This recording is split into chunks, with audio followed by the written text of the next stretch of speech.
Of all the branches of the service, why was the Luftwaffe one of the most anti-Nazi during World War II? Why was Hans-Joachim Marseille and his pilots so controversial with regard to the people in Berlin who gave them their orders? And what motivated Hans-Joachim Marseille and his men to not only save their enemies shot down in combat, but to risk death to save a black South African prisoner of war? Those are questions that need to be asked. Hans-Joachim Marseille was perhaps the most famous and innovative and enigmatic fighter pilot in the German Luftwaffe during World War II. He was also the most controversial, perhaps the most respected and loved by his men, highly respected by his enemies. This is the story of Hans-Joachim Marseille, the star of Africa, on Forgotten History.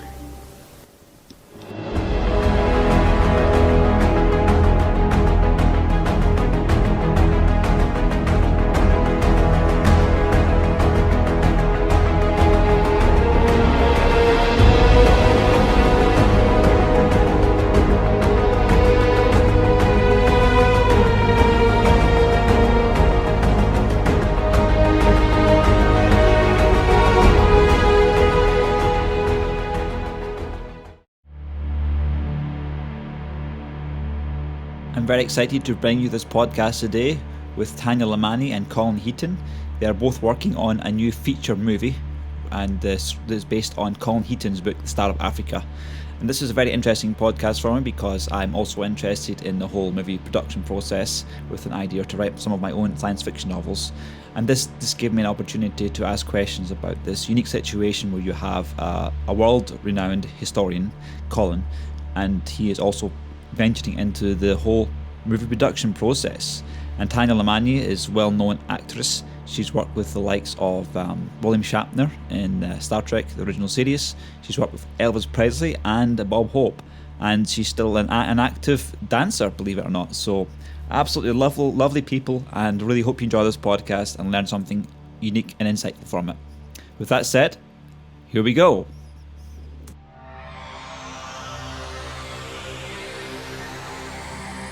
So welcome, Tanya and Colin. It's an absolute pleasure to have you on the show today. How are you both doing? I'm doing great. How are you? Well, I can't really tell you how I really feel because my clients will see this. So it's in IT. Basically, sometimes it can be a stressful job. So anyone who works in IT will understand. Yeah. And Colin? I'm good. I'm just tired. You work hard. You really do work hard. Yeah, I'm writing a new book and I'm still chasing down actors. So you got some big hitters. You're trying to get Steven Spielberg for your movie. You're trying to get Chris Hemsworth and other guys I haven't heard of because I'm not really that much of a movie guy. But I like historical movies. Yeah, we're trying to get some A-listers, Australian actors, because if it's filmed in Australia, then that's going to give us the benefit of the 40% rebate from the Australian government, filming there using Australian talent. And it's an Australian, South African, and German movie. These were the major antagonists in North Africa at that time, for this story anyway. So having good Australian talent, authentic, add authenticity to it, as well as our German, Austrian, South African components. So, and Tanya's going to help you find the correct actors or her very vast experience. Well, I'm using Tanya as a go-to for everything, man. I mean, she got Salim on board, who has an interest, who's a distributor and a producer, and hopefully has enough of an interest to take it to his investors. But Tanya has her decades of experience in the film industry, television, and I made her my agent to represent me with the Star of Africa. So, because she knows people I don't know, and I don't have time anyway. I mean, I've got 12, 14 hours out of my day is this, contacting people and responding to people. I don't know all the people, and I don't have time to contact all the people. So I hired Tanya. I'm trying. Yeah, go ahead. No, I'm just saying Tanya's got an absolutely incredible, vast experience growing up in Iran from fleeing. Basically, you grew up in Russia and Ukraine. Yeah. Well, no. I was born in Iran and I came here when I was 12 years old.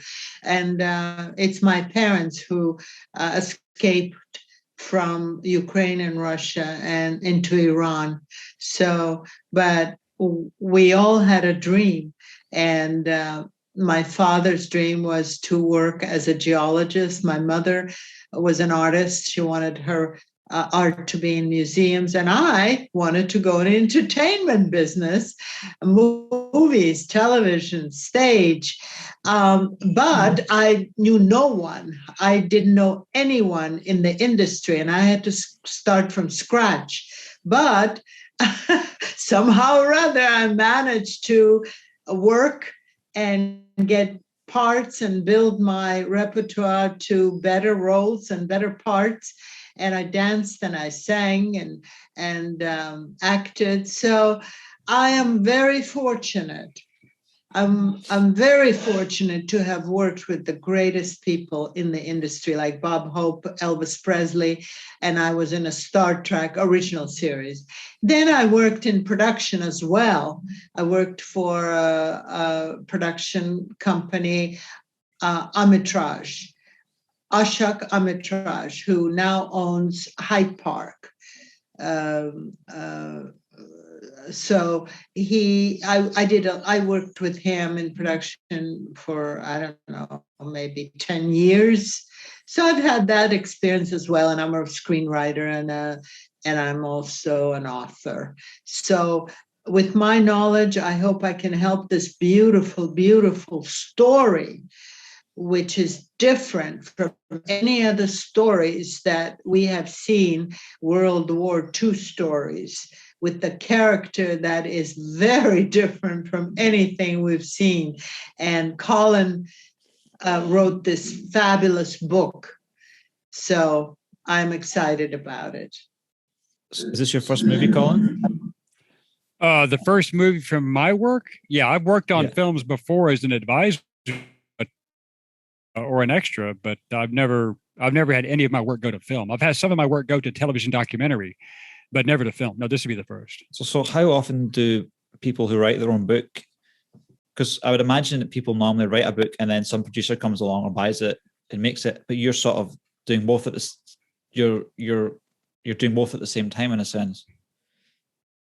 Yeah, I have a lot of production interest in this story and 6 other film ideas that I have, 2 others from books I wrote. But this is interesting for me because, first of all, no one has come to me and said, I want to buy the film rights, except a guy 3 years ago that I had to turn down. That wasn't going to happen. That's another podcast. But I turned the guy down. He offered me $500,000 over the phone, and I said no. And so, yeah, I'm kind of like doing the legwork because I think this is such a unique property. It's such a unique type of story that people who production, who do directing, who do films, I don't think they know how to handle it. I think it's such a unique story. Maybe Tanya can enlighten me, but I think it's such a unique type of story. They don't know what to do with it. So I'm not really sure, but I know where I want to go with it. I want to tell a good, true story about a remarkable group of guys, 2 guys in particular, one black, one white, one South African, one German, the friendship they had, and how these guys totally turned the Third Reich upside down because Berlin didn't know whether to court-martial Marseille, shoot him or put him in prison, or give him more medals, more promotions, and put him on more magazine covers because he was so successful for the war effort. So you weigh the value of propaganda versus the pain in the ass that was Marseille, and the propaganda value won. Did you know him personally? No. He died in 1942, but I knew 12 pilots who flew with him and another dozen people who knew him from Germany, and 3 Allied pilots, 2 Australian, 1 South African, who fought against him. And so the people I interviewed who knew him personally, that's where the book comes from, that and the archive material that we have from his record, but also from the stories they told me. And some of the stories are just laughable. I mean, the stuff this guy did is incredible. And people would have to read the book or see the film or whatever. I'm not going to go into great detail on that. I'll just simply say that I have over 400, almost 500 interviews with people, mostly World War II, and he was the most unique character with regard to his personal life, his professional life, and just the psychological trauma that he went through as a pilot and as a human being. Understand, when he died, he was 22 years old. When he was 19, he was a fighter pilot. So his whole young adult life was war. That's what it was. It was war. All he knew was war, death, destruction, watching men burn alive, watching men die in front of him, his sister being murdered. All he saw was destruction. And what little pleasure he could squeeze out of it, he embraced with a type of vigor and life that his commanding officer, Edwin Neumann, said he was like champagne and caviar. Whenever he into a house of pleasure, or whatever the situation may have been, he lived life to the fullest. Everything he did was full throttle. Combat, full throttle. Love affairs, full throttle. Drinking, full throttle. Nothing he did had any controls. And that's what I like about this guy, because he just went for everything. What I like about this character is that he was not only very, very, very successful in flying and doing his job, which he gained a lot of respect. He was, number one, a human being, and he had this two sides to him. He was very sensitive to, when he was young, he played with Jewish kids and boys and defended them when things were bad. I mean, he was a human being first, and then the pilot second. That's my opinion. But he was so good in what he was doing. And that's the difference. He saved lives of his enemies. So everybody thought he was crazy to take risks that he has took just to save a life. So I love that part of this character. Yeah, I remember. I remember you saying that in the last podcast, Colin, that when he shot down pilots, he would radio the enemy bases and tell them where he was in case he was bleeding out or something. Right, exactly. He was, unusual fighter. Well, one of the best stories, there are several about him, and the podcast won't last that long, but there's a prime example of his chivalry, his sense of honor, I guess, and humanitarianism, that in Melbourne, Australia, at the Royal Australian Air Force Museum, they have a display. The display is in the name of a pilot named Graham George Buckland. They have a picture of Graham George Buckland, all of his personal effects, and there, with Graham George Buckland's personal effects, is my book that I signed for the museum to all the Australians who served.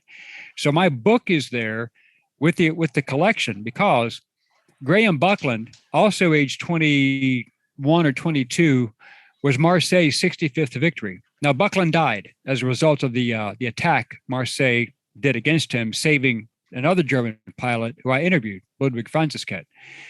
Buckland died the same way Marseille would. Marseille and Buckland both jumped out of their aircraft, and both were struck by the tail of the aircraft, and they never opened their parachutes.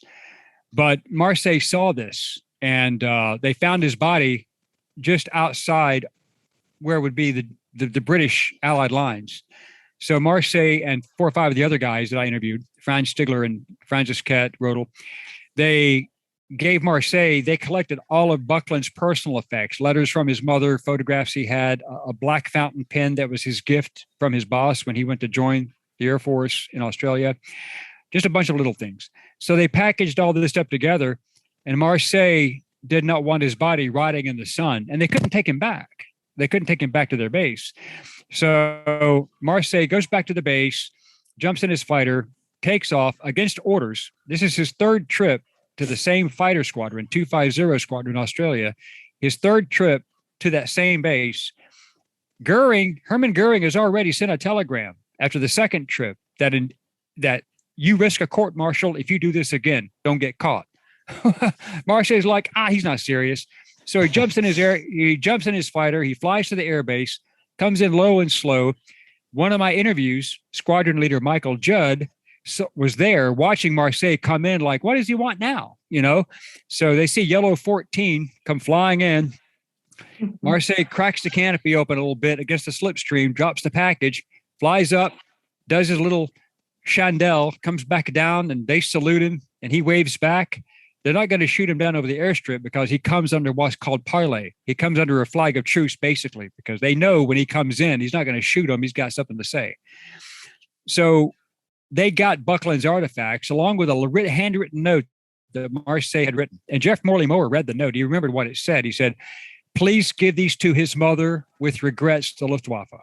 So Marseille dropped off these things so Buckland's mother would get them back, because she just lost her son. He had just killed her son, but he also gave the coordinates where they could go get Graham's body and give him a proper burial. Well, that earned him the respect of the Australians. And trust me, if you know anything about Australians, it's hard to get their respect. But if you get it, it's solid. And that began really his legend with his enemies. They knew who he was. They wanted to kill him. They wanted to get him out of there because, as Jeff Moore said, the most uncomfortable place to be in the world was in Marseille's airspace. You didn't want to be anywhere near him in an aircraft. But they honored him and respected him when he came in to drop a note. And that's the legend as it began, really. So and it starts as legend. This note had the locations of the downed pilot already. Yeah. He wrote down the coordinates of where it was 15 kilometers southwest of El Umayyad, Egypt. And so they found his body, brought him back, and buried him in Knightsbridge Cemetery. And they buried him with honors. Yeah, and how did he...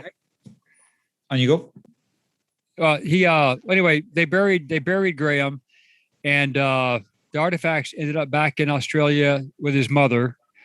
And I have a new friend for the past few years named Richard Carthew, lives in Melbourne, where Richard is the nephew of Graham Buckland, who was killed. Graham is his mother is Graham's sister. I believe that's correct. Anyway, Graham broke a lot of ground for us, and he really opened up Australia with regard to getting government support because he knows everybody. He knows people there. He knows the senator for New South Wales. So Graham's really done a lot of work for us as well there to get us help. I mean, Richard Carthew has done a lot of work to help us out. It's an amazing plot, isn't it, Tanya? This movie maker who knows these people, it's like unheard of almost. Exactly. Right. Yes. Well, the thing about it is we have some good people. We have people who have been decades in the industry. We have Tanya, for one, and given her experience and her eye for the script and things like that, we have another one that she's going to work on with Michael and I called The Hammer. You're going to like The Hammer. I mean, The Hammer is a great story, another true story, which is something that we want to bring to film, that I have talent already begging for parts in that thing. But as far as the Marseille story goes, Tanya said it right. It's about a guy with two personalities. You have the ultimate soldier, who's arguably the best fighter pilot in the world, who's doing his job magnificently. I mean, he's destroying enemies left and right. But the human side of him has a guilt complex. He knows he's killing people, and he doesn't like it, which is why he later began sleepwalking. He began having nightmares. He drank a lot until he meets Matthew Lutuku, the South African prisoner. They become best of friends. And the reason they become best of friends, in my opinion, is because every single person Marseille had as a friend got killed or captured. He lost everybody. But Lutuku was safe because he was on the ground. He was working for the Germans. He was a prisoner of war. He wasn't going to go fly and die. He was there. Someone he could talk to. Because Marseille spoke 4 languages and Lutuku spoke English, so they had no problem. But Lutuku took care of Marseille. He kept him out of the minefield at night, sleepwalking. He got him off the booze. He helped him kind of like as a ad hoc therapist in a way. And as Marseille learned of the Holocaust when he was in Germany, came back, he had his guys promise him that if anything happened to him, they would take care of Lutuku, take care of him. And after Marseille died, they kept their word. They smuggled him out of North Africa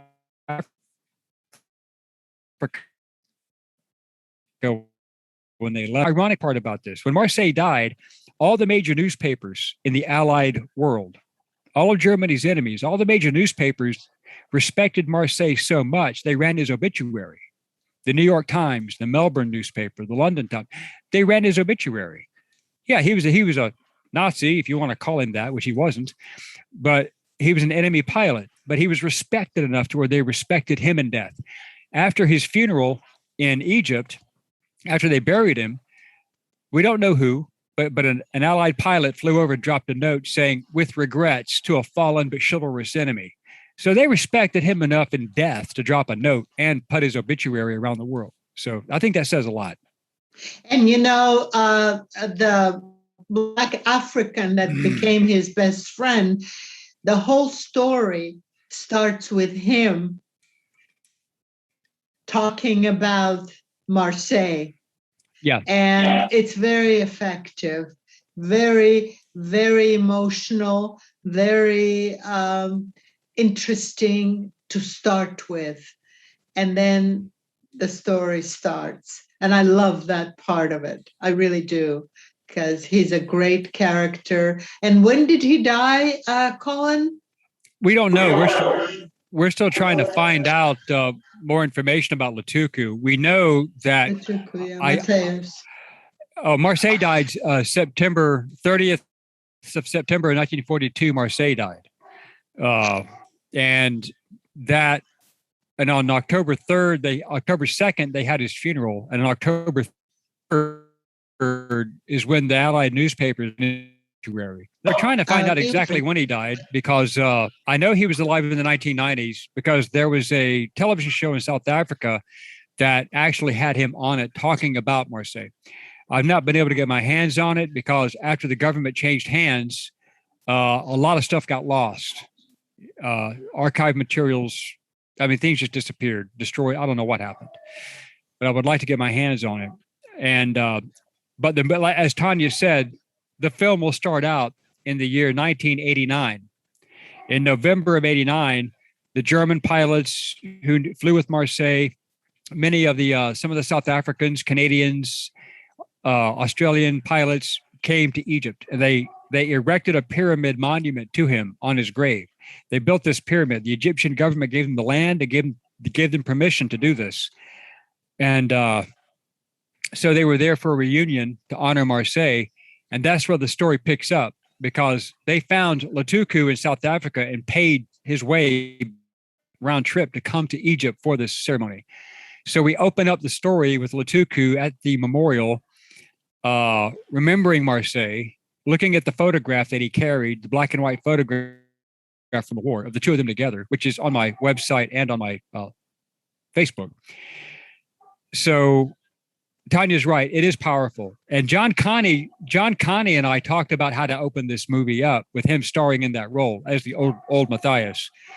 So we followed John Connie's lead, and I think it works very well. In fact, at the end, the closing scene also closes out with John Connie closing it out after having narrated maybe a little bit throughout the film, but he closes out the movie by the postscript of the Marseille story with his friendship.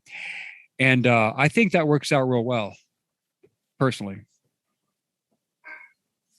So when you're talking about like chivalry, we can't really relate to that in a modern warfare kind of setting, because growing up in like, I don't know, do we have any stories of chivalry in the Iraq War or the Afghanistan War or yeah, like? Yeah. Yeah, there is. Yeah. Marcus Luttrell, the Navy SEAL. Mark Wahlberg played him in the movie Lone Survivor. Luttrell was taken in by an Afghan family who could have been executed by the Taliban, but they protected him because they honored the code of Nanawate, which is sanctuary. So they took care of him, kept him alive. And in every story of war, and I write about war, in every story of war, you've got a lot of horrific stuff going on. But if you look deep enough and you get lucky, you'll find that one small little piece of humanism. And that's what I like to reach into. Anybody can write about the horror of warfare, the carnage, the destruction. I like to reach deep and find that one piece of humanity that jerks it all into reality and go, wait a minute, here's a nice story out of that horrible time period. And that's what this story is. This is a nice little piece of humanity in what was the greatest conflict in human history. And it lets people see, oh, the Germans were bad people, but this guy's pretty cool. His friends are pretty cool, you know. And the Australians, they have their own demon, Clive Caldwell. But it's a relationship they both have that's comfortable. Yes, in the air they want to kill each other, but on the ground it's like, okay, peace for right now. It's peaceful right now. Marseille drops his note. Marseille actually helped them recover 2 pilots who were wounded but alive, saving their lives. And so that's the story. It's war, drama, politics a little bit, humanism, friendship. I think it has everything. And it has a lot of action, a lot of exciting action in the air with the pilots and all. It's exciting to watch the contrast to humanity and action and war. It has everything. It's a wonderful story. Oh yeah, and one of the best scenes in the book, I thought, the piano concert when. Yeah. Yeah. Oh yes, that's an incredible story. That's great. And I interviewed 2 people who were there. They were at the concert, and so anyway, Marseille is offered by Professor Messerschmitt, the designer of the fighters. He's offered a chance to play a concert with violinists, a celloist, and people like that. Marseille was classically trained as a pianist. His mother was a music teacher, and he was beautifully. He played piano beautifully, apparently, and played several instruments. Classically trained musician. Although his favorite music was American jazz music, black jazz, which the Nazis banned. And he played his jazz records all throughout Africa. And every time generals and field marshals listened to the jazz music, they're like, what the hell's he doing? You know? But Marseille played this concert, and for an hour or so, he's playing the classics, the approved classics of Mozart, Bach, Brahms, Beethoven. And then towards the end, he blows it all out, and he starts ragtime Scott Joplin. And Hitler stands up and says, "Oh no, hell no, we're done. It's enough of this." But that's just one of the things he used to do. He would do everything he could to really piss people off. So Hitler was at that concert when he was playing the piano. Hitler, Goebbels, Heinrich Himmler, Karl Wolff, I interviewed. Wolff told me the story along with Hans Bauer, Hitler's personal pilot. Everybody who was anybody. Arthur Axmann was there. I interviewed him. Everybody who was anybody in the Third Reich was at this party, because this was the big party they had whenever they had a group of heroes come in to get medals from Hitler that had 15, 20, 25 guys. They would get their oak leaves and swords or whatever the medal was. And then they would have a big propaganda party, ball gowns, tuxedos, dress uniforms. And to open this thing up, they offered Marseille the opportunity to play the concert on a big grand piano.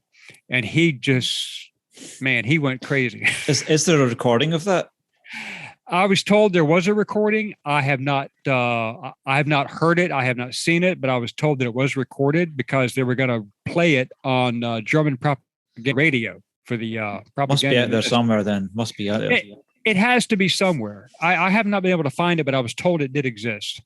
I wish I could find it. There's hardly any footage of Hitler and Goebbels and that, just in a casual situation. There's a few recordings of when you hear Hitler talking to people over like a meal or something like that. It sounds completely different from when he's like, doing his thing on stage, Well, the thing about Hitler was I've interviewed dozens of people who knew Hitler, and it's each had their own take on him. But one thing that they all universally said was that he had a very gifted intellect for a didactic or photographic memory. He forgot nothing. And he remembered instantly if he read something or if he heard something. So two of his secretaries I interviewed, Traudl Junge and Gerda Christian. I interviewed both of them, and they both had differing opinions of him, but both had the same basic viewpoint of his character. Heinz Linge, his bodyguard, ballet, people like that. A couple of his bodyguards I interviewed. His telephone operator, Rokos Misch. I knew Rokos in Berlin. I interviewed him. So, but I don't want this film to be about Hitler. I don't want it to be about the Nazis. I want it to be about young men thrown into a war, forced to kill each other, most of them not liking it, and how 2 or 3 of them just rose above the occasion to say, you know what? Okay, we're doing our job. We don't have to enjoy it. and we're sure as hell not fighting for the Nazis. JG-27, the unit Marseille flew with the guys I interviewed, was always in a little bit of trouble because they were considered the most anti-National Socialist fighter wing in the Luftwaffe. Almost every single man in that unit hated the Nazi party, and they were pretty open about it. So that's why they were sent to Africa. Just get them the hell out of Europe, man. They're an embarrassment. Stick them in Africa, the backwater of the war. And that's where Marseille ended up. He was like their moral compass, I guess. So those guys basically were on the edge above the point where people are not like executed because they're useful enough that their use is more important than the negative propaganda to just execute them. Oh yeah, they had a value. I mean, Marseille had 3 courts martial run against him. The last one was when he shot his squadron leader's tent with his squadron leader in it. He flew over, shot up his tent because he was angry at him. He was up for his charges were attempted murder of a superior officer, conduct unbecoming an officer, a bunch of other charges that were thrown to Berlin. And so Galland gets the charge sheet, and then an hour later he gets the recommendation for the Oak Leaves and Swords to the Knight's Cross because he scored his 101st victory the same day he shot up his squadron leader's tent. So then they say Galland takes it to Erhard Milch, Field Marshal Milch, who was second in command of the Luftwaffe. Milch goes, well, I can't make this decision. This has to go to Goering. Goering gets it and goes, it's just a tent. Bring him to Berlin. He's good for propaganda purposes. So that's how he avoided a court-martial, possibly an execution. What year was this? This was June 12th or 16th, the second week of June, 1942. Okay, so that's after things are starting to go bad in Russia, right? With Stalingrad and... No, Stalingrad didn't go down until January 30th of 43. In fact, the Germans didn't enter Stalingrad proper until September 17th of 1942. But Barbarossa was underway then, right? Yeah, Barbarossa had launched June 22nd, 1941. So Barbarossa was a year into effect by that time on the Eastern Front. I think most people that are into history are into it or not. So when you say Barbarossa, I think most people won't know what that means. Or what do you think? Yeah, people who know the history will know Barbarossa, the invasion of the Soviet Union. And Marseille did not participate in that. Most of the pilots in his unit were not even involved in the Russian offensives. But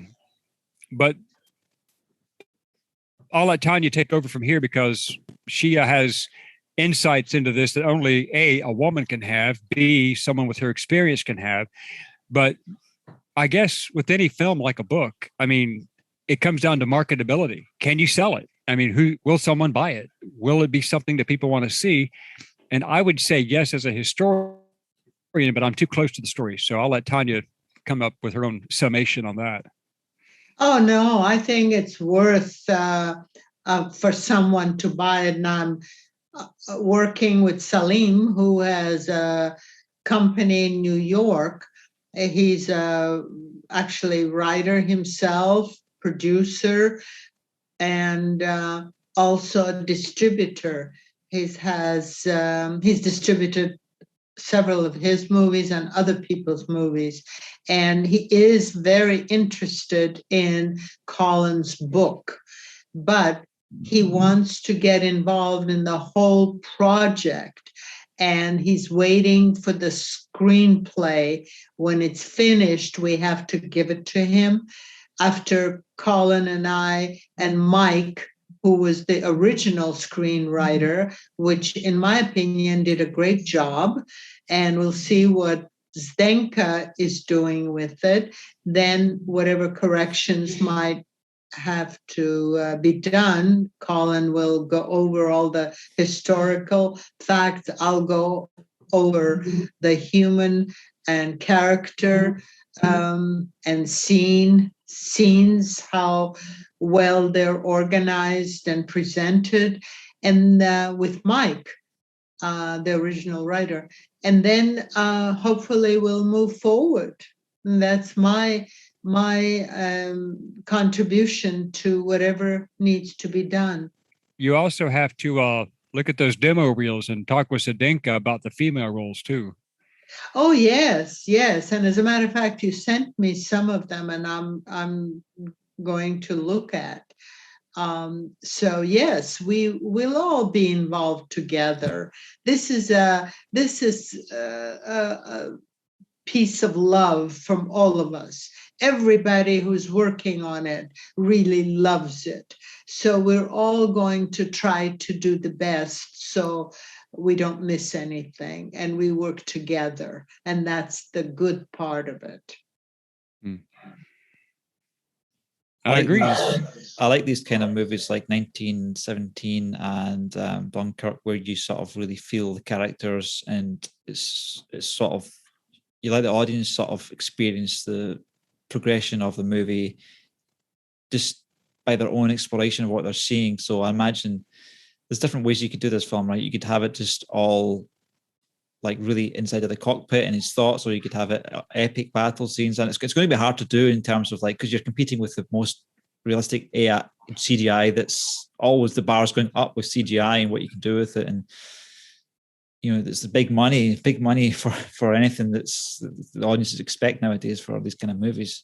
I have the CGI. I had the CGI guys locked on. I already got them. I have Nick Ryan in Ireland, and I have the guys in Florida. So 2 CGI companies. One could handle ground effect CGI, and Nick could handle the air combat because he already did the German short film. Nick and I understand air combat. Nick understands the requirements for good air combat CGI. He's done it before. I've seen it. Nick and I could work together and put that together without much problem. I think that what would be really interesting is a lot of people can't relate to what the skill level like an ace can do, because if you can show in the movie what exactly the pilot had to do to hit those, because they don't have missiles and stuff like that. So it's all to do with speed and ballistics to basically predict where this other plane is going to be. And if you can make the audience feel that in Dolby Atmos, like they're in a plane, like that could be quite a experience. Well, when I wrote my part of the screenplay, I tried to put that feel on paper. Tanya read it. She can tell you what she thinks, but I tried to put the feel on paper because Marseille was able to make a 109 do things that Willie Messerschmitt never designed it to do. The one big shock about the Australians and the South Africans was they had a very comfortable feeling that, okay, a Messerschmitt cannot turn inside a hurricane. It's aerodynamically impossible. Marseille did it in one battle and shot down 6. Okay. He could turn a 109 into a hurricane because he had the skill as a pilot to do that and violate the laws of aerodynamics and physics in order to get it done. To this day, there's not a single fighter pilot or physicist on the planet can explain how he did that, but he did it consistently. And that's what made him so feared amongst the Allies. They weren't worried about him in a swirling dogfight battle because they outnumbered him 20-1. Hell, half the time he took his one fighter, told his guys, hey, stay up high, stay out of my airspace. He would jump into 20 or 30 enemy aircraft and start a fight they didn't want to be involved in the first place. He'd start a fight, get 4 or 5, 6 kills, and then he would call the rest of the guys in to pick up the pieces. So, yeah, we're going to make sure that that's depicted accurately to show how he did that.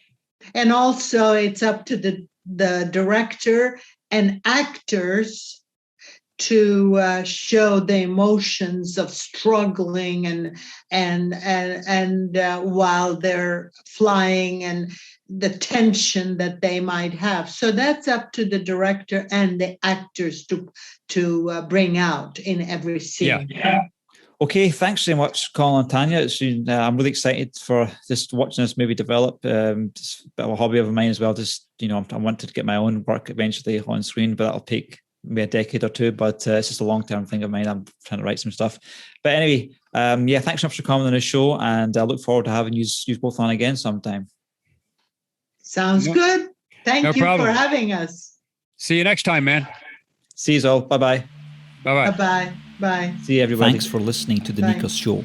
I trust you enjoyed its content and were transported on an adventure. If you are a world-class expert in your field, or you know one, please get in touch. I'm also looking for long-term partners to sponsor the show. Please share with your friends if you like this episode, and please leave a rating and leave a review if you haven't done already. See you again soon. Nikos out. Bye-bye.